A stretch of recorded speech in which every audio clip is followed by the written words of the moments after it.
चलिए जानते हैं आज की देश और दुनिया की सिलेक्टेड काम की और महत्वपूर्ण 50 बड़ी खबरों को सिर्फ 10 मिनट में। पर अभी तक आपने इस चैनल को सब्सक्राइब नहीं किया है तो सब्सक्राइब कर दें। आम आदमी पार्टी के नेता संजय सिंह ने भी भाजपा पर तीखा हमला बोला। उन्होंने कहा कि अगर उन्हें 24 घंटे के लिए ईडी और सीबीआई दे दी जाए तो वो भाजपा के कई नेताओं को जेल भेज देंगे। उन्होंने भाजपा को गुंडा पार्टी तक कह दिया और तंज कसते हुए बोले कि बीजेपी यानी भारतीय झगड़ा पार्टी है। इसी बीच ईरान में 4.3 तीव्रता के भूकंप के झटके भी महसूस किए गए, जिससे लोग दहशत में आ गए। ईरान और इजरायल के बीच चल रहे तनाव को लेकर कांग्रेस सांसद इमरान मसूद ने केंद्र सरकार से सवाल किए। उनका कहना है कि जब आप यूएई, सऊदी अरब और इजरायल से बात कर रहे हैं तो ईरान के लिए भी 2 शब्द बोलने चाहिए। उन्होंने कहा कि भारत को इस मामले में न्यूट्रल नजर आना चाहिए। इधर ईरान ने युद्ध के दौरान खैबर शेकन मिसाइल का इस्तेमाल किया है। बताया जा रहा है कि यह चौथी पीढ़ी की लंबी दूरी की सॉलिड फ्यूल बैलिस्टिक मिसाइल है, जिसकी रेंज लगभग 1450 किलोमीटर है। इसे मोबाइल लॉन्चर से करीब 15 मिनट में तैयार किया जा सकता है। वहीं पश्चिम बंगाल में एक रैली को संबोधित करते हुए रक्षा मंत्री राजनाथ सिंह ने कहा कि युद्ध के बीच भी भारत शांति का दूत है और हमेशा शांति की बात करता है। अमेरिका के राष्ट्रपति डोनाल्ड ट्रंप ने दावा किया कि हमने ईरान के जहाजों को समंदर में डुबो दिया है। उन्होंने यह भी कहा कि जरूरत पड़ी तो वह ईरान में सेना उतारने से भी पीछे नहीं हटेंगे। एक और बयान में ट्रंप ने कहा कि ईरान 3 साल पहले ही परमाणु हथियार हासिल कर सकता था, लेकिन उन्होंने ऐसा नहीं होने दिया। युद्ध के हालात के बीच एक दर्दनाक खबर भी सामने आई। ईरान के मिनाब इलाके के एक प्राइमरी स्कूल पर हुए हमले में 165 बच्चियों की मौत की बात कही जा रही है। इन मासूम बच्चियों को दफनाने के लिए जेसीबी से कब्रें खोदी गईं। ईरान के विदेश मंत्री की ओर से इसकी तस्वीरें साझा की गईं, जिसने लोगों को झकझोर कर रख दिया। युद्ध के माहौल पर शिया धर्मगुरु मौलाना सैयद कल्बे जवाद ने कहा कि आज गुंडों के सामने लोग सिर झुका रहे हैं, जो ठीक नहीं है। इजराइल के प्रधानमंत्री बेंजामिन नेतन्याहू ने कहा कि ईरान के साथ सैन्य संघर्ष अंतहीन नहीं होगा और इसे सालों तक खींचने की कोई योजना नहीं है। उन्होंने साफ कहा कि इजराइल लंबा युद्ध नहीं चाहता, लेकिन ईरान के खिलाफ जो भी कार्रवाई होगी वह पूरी तरह निर्णायक होगी। उन्होंने यह भी कहा कि अगर ईरान को परमाणु हथियार और उन्हें ले जाने वाली बैलिस्टिक और अंतर्महाद्वीपीय बैलिस्टिक मिसाइलें मिल गईं तो वह पूरी मानवता के लिए बड़ा खतरा बन जाएगा। इसलिए इजराइल अपनी सुरक्षा के लिए कदम उठा रहा है और इस दौरान अमेरिका के पूर्व राष्ट्रपति डोनाल्ड ट्रंप का साथ देने के लिए धन्यवाद भी दिया। कांग्रेस नेता सोनिया गांधी ने ईरान के सर्वोच्च नेता आयतुल्लाह अली खामेनेई की मौत पर भारत सरकार की तरफ से निंदा नहीं करने को लेकर सवाल उठाए। उन्होंने कहा कि यह मौन तटस्थता नहीं बल्कि जिम्मेदारी से पीछे हटना है और इससे भारत की विदेश नीति की दिशा और विश्वसनीयता पर गंभीर सवाल खड़े होते हैं। कांग्रेस नेता राहुल गांधी ने प्रधानमंत्री नरेंद्र मोदी से सवाल किया है कि क्या वह किसी हेड ऑफ स्टेट की हत्या का समर्थन करते हैं। उन्होंने कहा कि भारत को हमेशा अंतर्राष्ट्रीय कानून और शांति के पक्ष में खड़ा होना चाहिए। प्रधानमंत्री नरेंद्र मोदी ने कतर के अमीर शेख तमीम बिन हमद अल थानी से फोन पर बात की। प्रधानमंत्री ने कतर पर हुए हमलों की निंदा की और वहां रह रहे भारतीय समुदाय के लोगों की देखभाल के लिए कतर के अमीर को धन्यवाद भी दिया। राहुल गांधी ने प्रधानमंत्री नरेंद्र मोदी पर सीधा हमला बोलते हुए कहा कि वो उन्हें खुली चुनौती देते हैं। उनका कहना है कि मोदी उनके साथ डिबेट नहीं कर सकते क्योंकि वो उनसे डरते हैं। राहुल ने कहा कि अगर डिबेट हुई तो वो एक एक फाइल खोलकर सच्चाई सामने रख देंगे। साथ ही कुछ लोगों की ओर से यह भी नारा लगाया जा रहा है कि देश की जनता की मांग है मोदी को हटाओ और राहुल को प्रधानमंत्री बनाओ। शिया धर्मगुरु मौलाना यासूब अब्बास ने कहा कि अमेरिका और इजरायल को ईरान की ओर से मुंहतोड़ जवाब मिलेगा। उन्होंने कहा कि सुप्रीम लीडर की हत्या से ईरान कमजोर नहीं होगा। रक्षा मंत्री राजनाथ सिंह ने पाकिस्तान को सख्त चेतावनी देते हुए कहा कि अगर उकसाया गया तो इस बार ऐसा जवाब देंगे कि दुनिया देखती रह जाएगी। आईएमआईएम के प्रमुख असदुद्दीन ओवैसी ने बयान दिया कि पाकिस्तान और इजरायल दोनों नाकाम देश हैं। उनके इस बयान के बाद सियासत और गर्मा गई है। खबर यह भी है कि भारत जल्द ही रूस से नया S-400 एयर डिफेंस सिस्टम खरीद सकता है ताकि देश की हवाई सुरक्षा और मजबूत हो सके। आम आदमी पार्टी के नेता सोमनाथ भारती ने कहा कि अगर धरती पर कहीं भी अन्याय हो रहा है तो मोदी जी को खुलकर बोलना चाहिए। उनका कहना है कि भारत एक बड़ा देश है और उसे अंतर्राष्ट्रीय मुद्दों पर साफ और मजबूत रुख रखना चाहिए। सोनिया गांधी ने भी सरकार की चुप्पी पर सवाल उठाते हुए कहा कि ऐसे गंभीर मामलों में देश की स्थिति साफ होनी चाहिए। आप नेता संजय सिंह ने अपनी पोस्ट में लिखा कि जिनके पूर्वज भारत से जुड़े रहे वे आयतुल्लाह खामेनेई ईरान के सुप्रीम लीडर बने और उनका जाना एक युग का अंत है। उन्होंने कहा कि भारत ने एक भरोसेमंद दोस्त खो दिया है।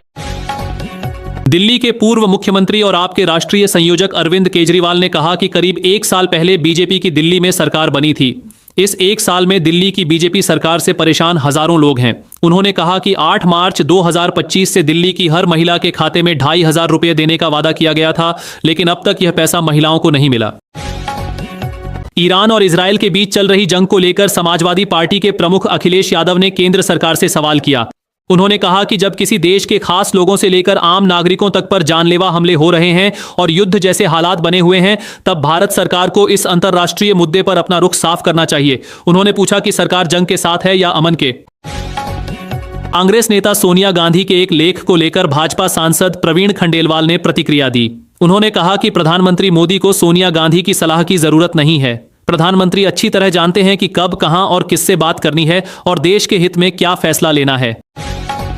प्रधानमंत्री नरेंद्र मोदी ने पिछले 48 घंटे में 8 देशों के नेताओं से फोन पर बात की है। बताया जा रहा है कि यह बातचीत अमेरिका, इजरायल और ईरान के बीच बढ़ते तनाव को लेकर हुई। सरकार की तरफ से कहा गया है कि भारत हालात पर नजर बनाए हुए है और शांति बनाए रखने की कोशिश कर रहा है। असदुद्दीन ओवैसी ने कहा कि खामेनेई की हत्या एक अनैतिक और गैरकानूनी कृत्य है। उन्होंने अपनी संवेदनाएं व्यक्त करते हुए कहा कि ईरान पर हो रहे हमले तुरंत बंद होने चाहिए, नहीं तो पूरा क्षेत्र अस्थिरता की चपेट में आ जाएगा। उन्होंने याद दिलाया कि इस इलाके में 1 करोड़ भारतीय काम करते हैं। ईरान के supreme leader Ayatollah Ali Khamenei की मौत को लेकर राष्ट्रीय जनता दल के नेता तेजस्वी यादव ने कहा कि खामेनेई की हत्या के इरादे से ईरान पर किया गया हमला पूरी मानवता के खिलाफ है। उन्होंने कहा कि इस हमले में हजारों बेकसूर लोगों की जान चली गई है। राहुल गांधी ने न्यूज चैनलों पर सीधा हमला बोलते हुए कहा कि कुछ मीडिया पूरी तरह बिकी हुई है और ऐसी मीडिया से अब किसी सुधार की उम्मीद नहीं की जा सकती। अखिल भारतीय इमाम संघ के अध्यक्ष मौलाना साजिद रशीदी ने कहा कि खामेनेई ने अमेरिका को मुंहतोड़ जवाब दिया है। उन्होंने कहा कि दुनिया देख रही है कि कौन किसके साथ खड़ा है। दिल्ली के जंतर मंतर पर अरविंद केजरीवाल ने केंद्र सरकार पर निशाना साधते हुए कहा कि विकसित भारत का सपना दिखाने से पहले देश में रहने लायक व्यवस्था तो बनाई जाए। उन्होंने कहा कि जमीनी हकीकत और बड़े बड़े दावों के बीच बड़ा फर्क है। ईरान पर हुए हमलों को लेकर एआईएमआईएम के प्रमुख असदुद्दीन ओवैसी ने कड़ी प्रतिक्रिया दी। उन्होंने कहा कि ट्रंप और इजरायल की ओर से ईरान पर किए गए हमले बेहद निंदनीय हैं, खासकर तब जब जिनेवा में ईरान और अमेरिका के बीच बातचीत चल रही थी। ओवैसी ने कहा कि ईरान में 200 से ज्यादा लोग मारे गए हैं, जिनमें एक गर्ल्स स्कूल पर हुए हमले में मारे गए 108 लोग भी शामिल हैं।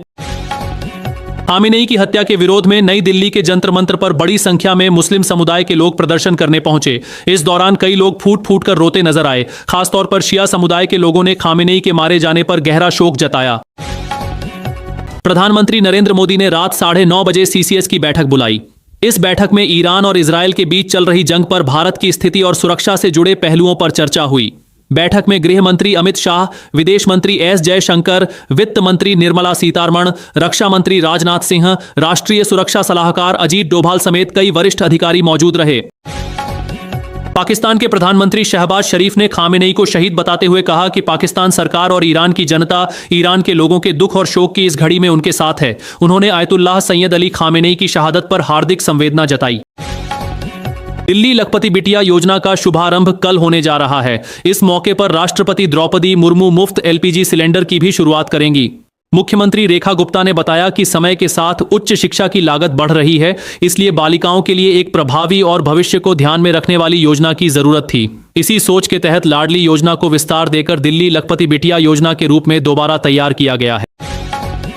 उद्धव ठाकरे ने मुख्यमंत्री देवेंद्र फडणवीस और बीजेपी पर निशाना साधते हुए कहा कि किसी भी भाषा को लोगों पर जबरदस्ती नहीं थोपा जाना चाहिए। उन्होंने याद दिलाया कि महाराष्ट्र में मराठी भाषा के उपयोग को अनिवार्य करने का फैसला भी उन्हीं की सरकार ने लिया था। ठाकरे ने कहा कि भाषा पहचान का हिस्सा है, लेकिन इसे राजनीतिक हथियार नहीं बनाया जाना चाहिए।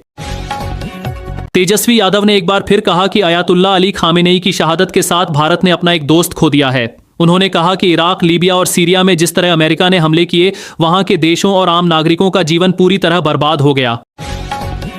चीन ने भी ईरान पर हो रहे हमलों की निंदा की है और इजरायल व अमेरिका से हमले तुरंत रोकने की मांग की है। आम आदमी पार्टी के नेता संजय सिंह ने खामेनेई की मौत पर ट्वीट कर कहा कि उनका जाना भारत के लिए एक युग का अंत है। उन्होंने कहा कि ईरान ने हमेशा भारत का साथ दिया और भारत ने एक भरोसेमंद मित्र खो दिया है। संजय सिंह ने चेतावनी दी कि अमेरिका और इजरायल का आतंक वैश्विक स्तर पर फैल सकता है और सरकार को इस पर साफ रुख अपनाना चाहिए। ईरान पर इजरायल और अमेरिका के हमले के बाद भारत की राजनीति भी गर्मा गई है। कांग्रेस ने आरोप लगाया कि ईरान के सुप्रीम लीडर अयातुल्लाह खामेनेई की हत्या को 24 घंटे बीत जाने के बाद भी प्रधानमंत्री नरेंद्र मोदी ने कोई श्रद्धांजलि नहीं दी। कांग्रेस नेता पवन खेड़ा ने कहा कि खामेनेई को सर्वोच्च शिया धर्मगुरु माना जाता था और इस मुद्दे पर भारत सरकार की चुप्पी कई सवाल खड़े करती है। आसना स्थित शिव शक्ति धाम के पीठाधीश्वर यति नरसिंहानंद गिरी ने विवादित बयान देते हुए कहा कि खामेनेई राक्षस था और नेतन्याहू ने उसे नरक में पहुंचाया। उन्होंने इस कार्रवाई को साधुवाद के योग्य बताया।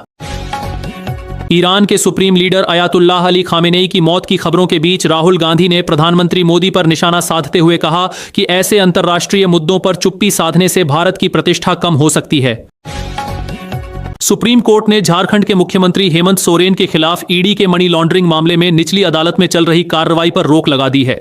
सुनवाई के दौरान सीजेआई सूर्यकांत ने हाईकोर्ट के आदेश पर रोक लगाते हुए हल्के अंदाज में कहा कि कल ही अखबार में पढ़ रहे थे कि ईडी ने बहुत सारे केस दर्ज कर रखे हैं।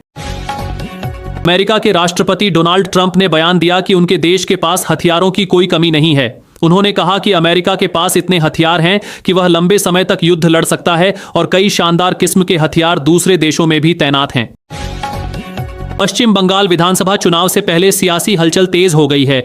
बीजेपी ने परिवर्तन यात्राएं शुरू कर दी हैं और 15 मार्च को प्रधानमंत्री नरेंद्र मोदी की ब्रिगेड मैदान रैली का ऐलान किया है। वहीं मुख्यमंत्री ममता बनर्जी वोटर लिस्ट में स्पेशल इंटेंसिव रिवीजन प्रक्रिया के खिलाफ 6 मार्च को कोलकाता में धरना देंगी। तृणमूल कांग्रेस का आरोप है कि इस प्रक्रिया के नाम पर लाखों वैध मतदाताओं के नाम हटाए गए हैं, जो लोकतंत्र के खिलाफ है।